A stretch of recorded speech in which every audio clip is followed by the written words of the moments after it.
Hi, Mud. Welcome to my cheat sheet for Thursday, September 22nd. All right, we have an official date for the presentation of the iPhone 5. It's coming a couple weeks later than I thought it might when I was talking about it a couple months ago. My guess is that Apple wants to make sure all the kinks are worked out of the iPhone 5 to the best of their ability. You know, the past couple of models have had things like AntennaGate, for example, and I think they want to make sure that in this era of super competitive smartphoneage, that they have a product that delivers from day one.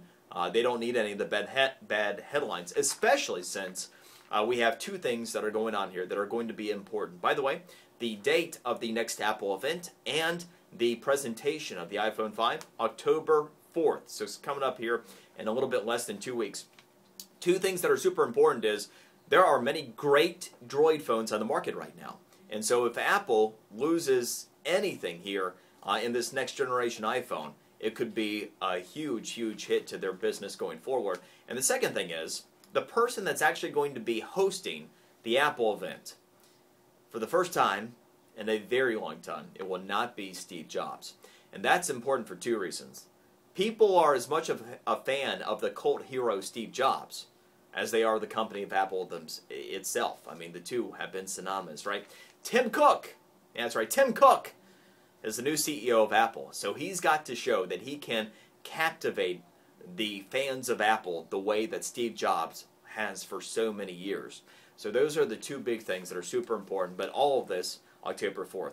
All right, Amazon is rolling out the nationwide Kindle library launch today. This is super cool. In more than 11,000 libraries across these United States, today you will be able to e-read with your library card and your Kindle.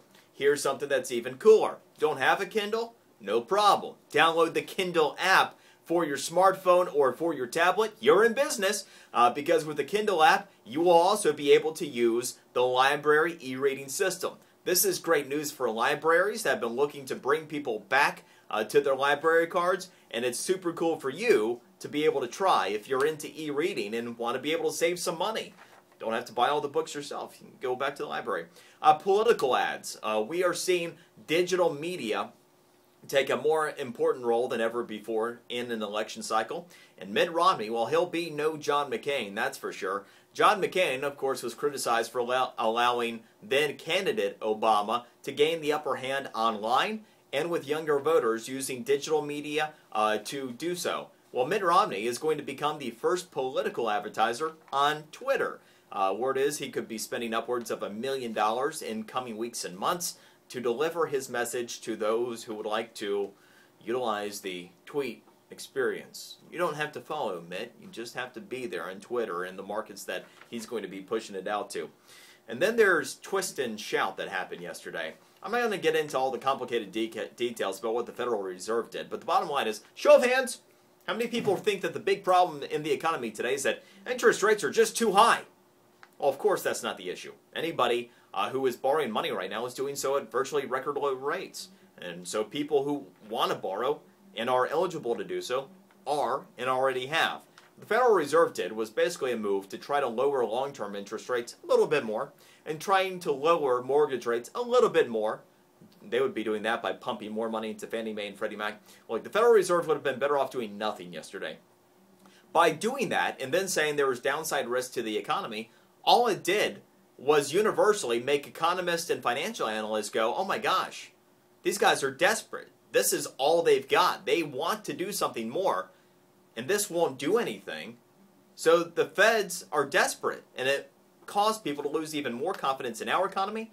People around the world have lost more confidence in our economy. So you saw a huge sell-off in the financial markets yesterday, and a huge sell-off as I record this morning in the worldwide financial markets, including ours.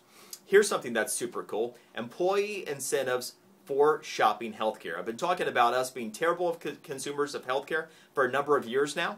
More insurance plans going forward are going to incentivize you via lower fees for your insurance costs by comparison shopping for procedures you have done. And a story I have cited on my physical cheat sheet, there's an example of a woman who would have paid $3,700 through her insurance company with her traditional doctor, went to one down the road, same procedure, $900. I'm telling you right now, if we do this, when we become better consumers of healthcare, we will do the first thing in a long time to help drive down the overall cost of healthcare. I love this. Follow up on my physical cheat sheet with more information. Bill Gates back on top. He's the richest man in the world, taking the top spot from Warren Buffett.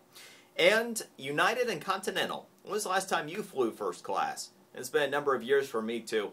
They are more than doubling the airline miles for first class flyers, offering more features at the airport lounges for these folks. How about doing something crazy like, I don't know, letting your bags fly free? I guess you have to choose another airline for that still. Anyway, that's the cheat sheet for today. We'll see you tomorrow.